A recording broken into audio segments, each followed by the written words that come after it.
I finished cleaning up my Novak side charging handle. I didn't spend the time to get all of the file marks and everything out of it. I did polish it, but you know, the file marks still show through. Almost has a brushed look. I'm not too worried about it. For what it's going to be used for, it'll end up getting banged around a little bit. But we're going to black oxide this with the EPI insta-blak 333 kit. So the first thing you do after you file, sand, polish, whatever, is clean it. Dawn dish soap, toothbrush, hot water,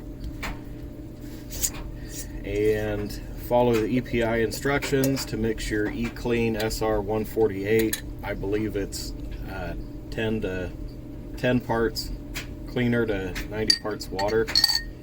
And they say to use a plastic container. Glass works. I don't think there's any harmful effects from it from my experience. But you can wash it with a toothbrush or spin it around in the glass. And it really only needs to be in here for a minute or two. This is a degreaser.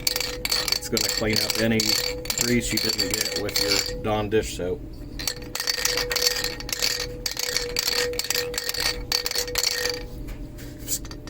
If you have a really bad part, you can use your toothbrush or rag, whatever, wipe it off a little bit more. So we're going to pull that out, set it off to the side, and put my cap back on. Now we have to rinse this off, so give me just 1 second. Alright, we've rinsed it off under warm water. Next we move on to the E-Prep. I can't read my handwriting anymore. I think it was 258. But it's a 2080 solution. And this one is time critical. If you leave it in too long, your parts will turn a greenish color after the insta-blak station. Usually no more than 5 minutes. 2 to 5 minutes is plenty.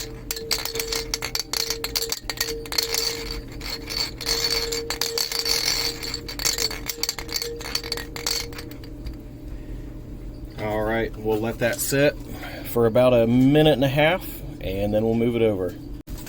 Alright, it's been about a minute and a half. Counting the time I agitated the solution, we should be pretty close to our 2-minute time. Take that out, set it to the side, and put the lid back on. And now it has to be rinsed again. Alright, we have the part rinsed. Now we're on to step 3, which is the insta-blak 333. And this is used when it's fresh. It has a bluish color to it. And this is mixed 10 parts insta-blak to 90 parts water. And we'll put it in there, agitate it a little bit. And even though all that dirt and stuff in there, you can still see the part almost instantly turned black. I'm not sure if the bubbling will show up on there, but there are bubbles coming off the part. Some of the white sediment starting to get around and obstruct the view, but we'll leave that set in there for a few minutes and then we'll move on to the next step. Alright, we have about 2 minutes on that. I'm going to agitate it a little bit more.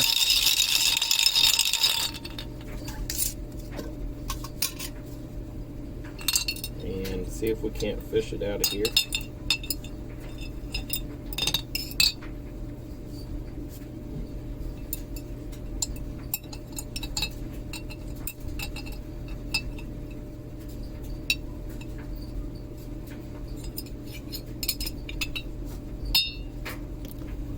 Alright, that's what it looks like. We have to go rinse it off again and wash my hands since I stuck them in chemicals.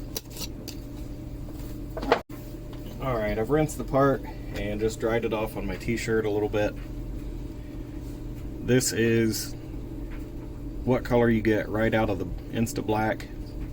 It's kind of a matte charcoal finish to it. You see we still have some shiny spots showing through on there, and it didn't take all the way up here on the edge. So Yeah, we're missing some up here on the edges too. So we need to go back into the insta-blak for a little bit longer.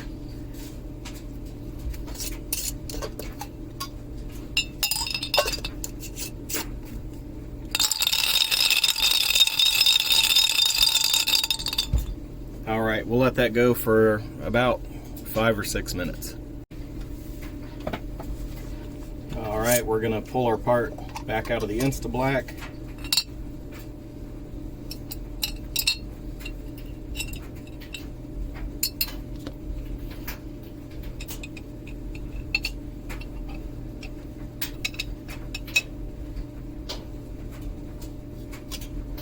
And we'll go rinse it again.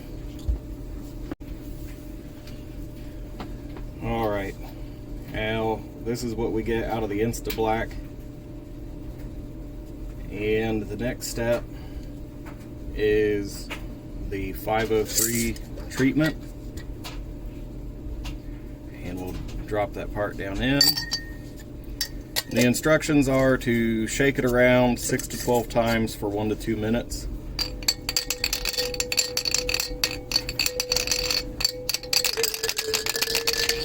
And this one, why they recommend a plastic container is so that you can shake it up and down instead of just swishing it around in here.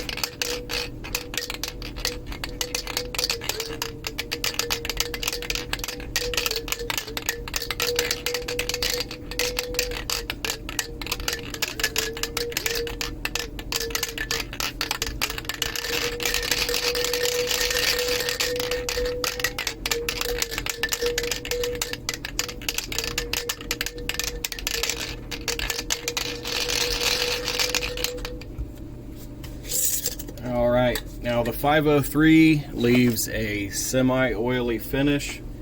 It is recommended that when you pull it out of the container, you kind of blot it dry with a paper towel and then leave it set for 24 hours.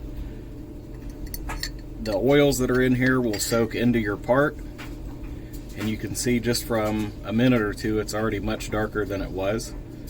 We'll set this on my trusty old sock, and it can sit there overnight to let the oil soak into the part and deepen that black. It'll actually get blacker as it sits. You can use this on bigger parts by wrapping them in towels. The 16-inch barrel on my FGC9, I know you can only see the tip of it poking out there, but I did this whole 16-inch barrel with this EPI kit by wrapping paper towels around it and pouring the insta-blak mix over top of the paper towels and letting it soak that way. And I repeated the finishing solution the same way. I took the old paper towels off with the insta-blak, rinsed everything, wrapped new paper towels, and poured that over top of it. And that'll help it soak in.